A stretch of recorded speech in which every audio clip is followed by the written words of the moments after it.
नमस्कार दोस्तों, डरावनी कहानियाँ में आप सभी का स्वागत है। अगर आप मेरी कहानी को सुनना पसंद करते हैं तो आप ज़रूर लाइक करें और चैनल पे नए होते हैं तो चैनल को सब्सक्राइब करें। आपके सहयोग की ज़रूरत है। आज की जो कहानी है वह मुकेश जी ने भेजी है। मुकेश जी जिस शहर में रहते हैं वह शहर अभी बहुत डेवलप कर गया है, लेकिन आज से 40 साल पहले वह शहर बहुत छोटा सा कस्बा हुआ करता था। वहाँ पर सरकार ने शहर बनाने के लिए बहुत सारे उपाय कर रखे थे। जैसे जो खाली ज़मीनें थी उस पर कंस्ट्रक्शन का काम दे रखा था, बड़ी बड़ी बिल्डिंगें बनाने के लिए। ऐसे ही एक जगह थी जो कब्रिस्तान से सटी हुई थी। कब्रिस्तान के बगल वाली जो ज़मीन बहुत सारी खाली थी, सरकार ने वहाँ भी कंस्ट्रक्शन का काम दे रखा था और जो कब्रिस्तान वाली जो जगह थी उसे ब्लॉक कर रखा था। उस जगह को छोड़कर बाकी ज़मीनों पे काम हो रहा था। पर जो बिल्डर थे वह कब्रिस्तान वाली ज़मीन भी लेना चाहते थे। उस ज़मीन पे कुछ वे अलग सा बनाना चाहते थे। वे किसी तरह भी कब्रिस्तान वाली ज़मीन हथियाना चाहते थे। जो कब्रिस्तान के बगल वाली ज़मीन थी उस पे कंस्ट्रक्शन का काम चल रहा था और ऊंची ऊंची बिल्डिंगें बन रही थी। पर बिल्डरों की नज़र में यह कब्रिस्तान वाली भी ज़मीन थी। उन्होंने अपने तिक्रम भिजाए, बहुत सारे उपाय किए और फर्जी तरीके से वह कब्रिस्तान वाली ज़मीन भी अपने नाम करा ली। इधर बिल्डिंगें बन रही थी, उधर कब्रिस्तान वाली ज़मीन की भी खुदाई चलने लगी और उस पर घर बनाने का काम होने लगा। पर खुदाई करने के साथ साथ उसमें नर कंकाल की हड्डियां निकलती।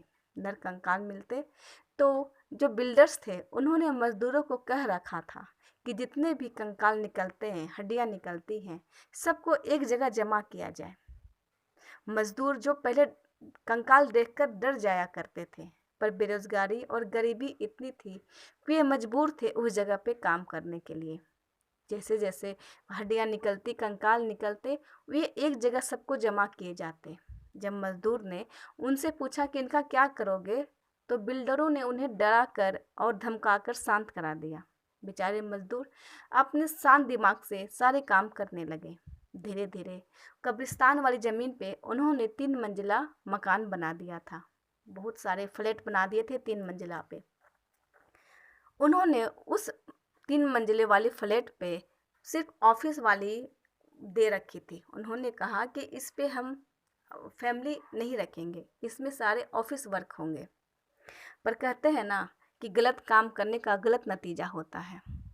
जब वह बिल्डिंग बनकर तैयार हो गई और 3 मंजिला मकान बनकर तैयार हो गया और जो हड्डियां उन्होंने जमा कर रखी थी, उन्होंने पीछे जाकर एक बहुत बड़ा गड्ढा खोदा और बिल्डिंग के पीछे जाकर उसे दफन कर दिया। उसके ऊपर भी उन्होंने 2 कमरों का छोटा सा फ्लैट बना लिया। अब यहीं से शुरुआत होती है उस 3 मंजिले मकान में खौफनाक घटनाएं। जब वह 3 मंजिला मकान बनकर तैयार हुआ और उसमें 4 चौकीदारों को लगा दिया गया। सबने पूछा कि इस 3 मंजिले मकान में 4 चौकीदार क्या करेंगे, पर बिल्डर को कहीं ना कहीं पता था कि कुछ तो गड़बड़ होने वाला है। वे जो पहला चौकीदार था, जब वो शुरू शुरू काम करने के लिए आया तो उसे उसी जगह दे दिया गया था रहने के लिए जहाँ पर सारे हड्डियों को दफन किया गया था, नर कंकालों को दफन किया गया था। उसे छोटा सा 2 फ्लैट का रूम बना दिया गया था और चौकीदार को उसी में रहने के लिए कहा गया था। शुरू शुरू 1-2 दिन तो चौकीदार के यूं ही बीते, पर इन 2 दिनों में उसके साथ बहुत अजीब सा एहसास होता। उसे ऐसा होता कि कोई उसके साथ साथ चलता रहता, खाता, जैसे वो बैठा रहता तो उसे महसूस होता कि कोई अगल बगल भी उसके बैठा हुआ है। पर चौकीदार ने सोचा कि उसके मन का वहम है, इसीलिए वो सारी बातें को साइड कर देता। धीरे धीरे ऑफिस में लोग आने लगे, ऑफिस लोग लेने लगे और अपने काम को शुरू करने लगे। एक रात चौकीदार यूं ही छत पे टहलने चला गया। छत पे अभी वो टहल ही रहा था कि अचानक से किसी ने बहुत जोरों से उसे धक्का मारकर गिरा दिया। चौकीदार उठा और चारों तरफ देखने लगा। उसे कोई नज़र नहीं आया। उसने सोचा कि मैं इस 30 मंजिले मकान के सबसे ऊंचे वाले फ्लोर पे हूँ और यहाँ पर तो कोई नहीं है। वह डर गया। वह दौड़कर सीढ़ियों के नीचे भागा और नीचे भागकर वह सीधे वह 3 मंजिला मकान के बाहर आ गया और दूर से ही उस मकान को देखने लगा। उसे तो अभी पहला एहसास ही हुआ था। वह क्या करता क्या नहीं करता, क्योंकि बगल में कंस्ट्रक्शन का जो काम हो रहा था वहाँ पे कोई मजदूर नहीं रहता। सारे मजदूर अपने अपने घर चले जाते। वह चौकीदार उस पूरे एरिया में अभी वह अकेला था और उसके साथ यह पहली घटना हुई थी। चौकीदार बाहर खड़ा होकर ही उस बिल्डिंग को गौर से घूरे जा रहा था। फिर उसने क्या सोचा कि उसने उसी बिल्डिंग को उसी वक्त छोड़कर वह गांव की तरफ भाग गया। दूसरे दिन जब वो आया तो उसने यह बात ऑफिस के लोगों को बताई, पर किसी ने उसके बातों का भरोसा नहीं किया। फिर उसने अपनी बात बिल्डरों के सामने रखी तो उन लोगों ने 2 और चौकीदारों को रख दिया। वे लगभग 3 हो गए थे, तो इसमें अब डरने वाली बात नहीं थी, लेकिन उनके साथ अभी और कुछ बीतना बाकी था।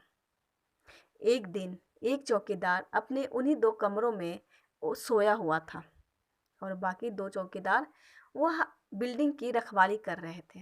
रात का समय था। जब वो चौकीदार उस कमरे में सोया हुआ था तो किसी ने उसे उठाकर बहुत जोरों से जमीन पर पटक दिया और उसके बाल खींचने लगा। वह चौकीदार जोर जोर से चिल्लाने लगा।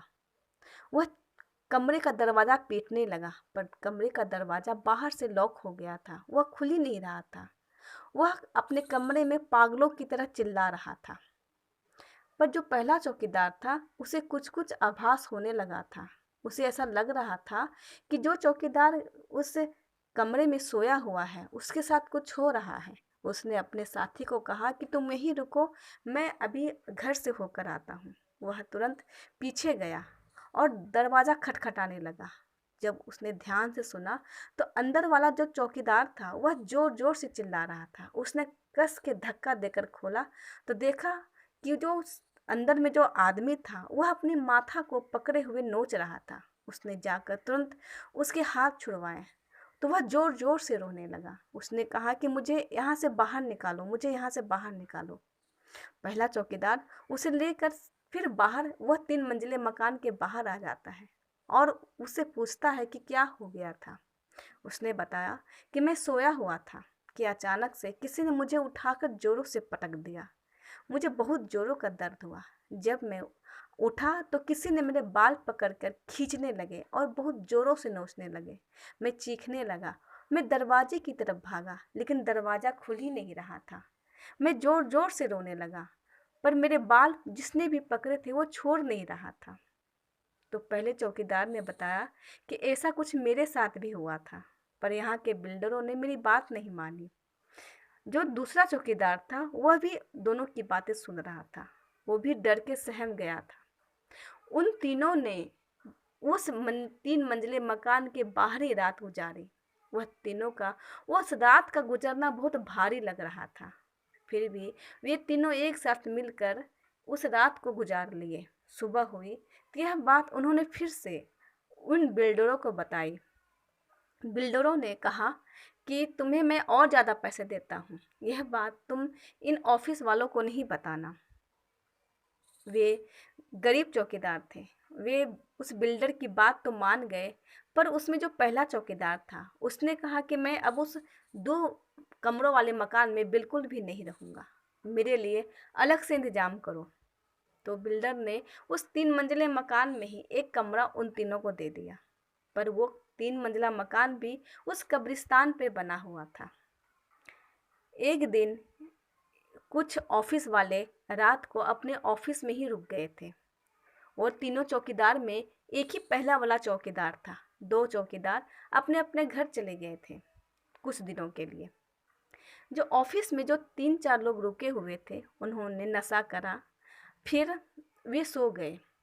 उसमें से एक आदमी बाथरूम की तरफ गया और जब बाथरूम में गया तो उसके साथ बहुत कुछ होने लगा। जैसे बाथरूम में किसी ने उसके गर्दन को पकड़ लिया और ज़ोर से दबाने लगा। फिर अचानक से ऐसा लगा कि किसी ने उसके बालों को खींचकर पटक दिया हो। वह चीखने लगा। वह आदमी ज़ोर ज़ोर से दरवाज़ा पीटने लगा और बहुत ज़ोरों से चिल्लाने लगा। उसकी आवाज़ जब कमरे में पहुंची तो जो 3 साथी थे वे भी दौड़कर उस बाथरूम के पास जाते हैं और धक्का देकर खोलते हैं। तो उन्होंने देखा कि उनका साथी जो था वह फर्श पे गिरा हुआ था। उसके माथे से खून निकल रहा था। तीनों साथियों ने उस चौथे साथी को उठाया और कमरे में लेकर आए। उन्होंने उस चौकीदार को बुलाया और तुरंत उसे हॉस्पिटल लेकर गए। अस्पताल वाले जो डॉक्टर थे उन्होंने कहा कि चोट लगने से इनके दिमाग पे बहुत असर पड़ा है, खून भी बहुत निकल चुका है। वह आदमी जो था जो कोमा में चला गया। इतनी बड़ी घटना हो गई। बिल्डर्स आए तो उन्होंने पूछा कि आखिर हुआ क्या था। तो उन्होंने बताया कि यह बाथरूम की तरफ गया था। उसके बाद चीखने चिल्लाने की आवाज़ आने लगी। वह जो आदमी था जो 3-4 दिनों के बाद वह मर गया। उसके मरते ही यह खबर फैलने लगी कि इस 3 मंजिले मकान पे भूत है। पर बिल्डर्स ने उन सभी बातों को दबा दिया पैसों के बल पे। वो जो ऑफिस वाले जो लोग थे उन्होंने उस ऑफिस में काम करना छोड़ दिया। अब यहाँ से दूसरी घटना शुरू हो गई। वो जो पहला चौकीदार था उसे समझ में नहीं आ रहा था कि वह काम करे या छोड़ दे। जब उसके साथी आए तो उन्होंने सारी घटना बताई।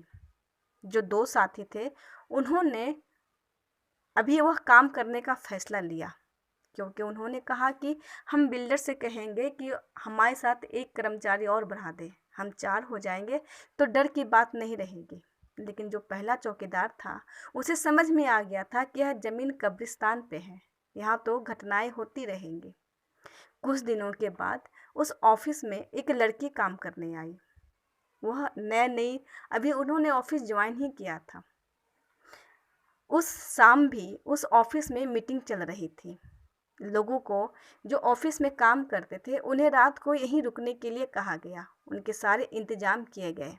वो जो नई लड़की थी उसे भी उसी ऑफिस में रुकने के लिए कहा गया।